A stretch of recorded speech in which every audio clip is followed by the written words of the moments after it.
ஒரே ராத்திரி சிவராத்திரி. ஆன்மீக சக்தி நிறைந்த ராத்திரி, சிவத்தை உணரும் ராத்திரி.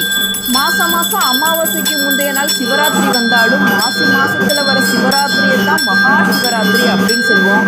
அந்த சிவராத்திரிக்கு மட்டும் அப்படி என்ன மகிமைகள் இருக்கு?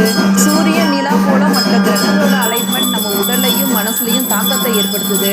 உதாரணத்துக்கு சொல்லணும்னா, அமாவாசை ஆனா போதுண்டா உனக்கு பைத்தியம் பிடிச்சிடும் அப்படின்னு சொல்லி நம்ம கேள்விப்பட்டிருப்போம். கிரகங்களோட அலைன்மெண்ட் அப்படிங்கிறது நம்ம உடலையும் மனசுலையும் தாக்கத்தை ஏற்படுத்துது. மகா சிவராத்திரி அன்னைக்கு பூமி சரியான கோணத்துல சாய்ந்து பூமியின் வடக்கு அரைக்கோளத்தில் வாழும் மக்களின் உயிர் சக்தியை மேல் நோக்கி எழும்ப செய்கிறது. நம்ம இந்தியா வடக்கு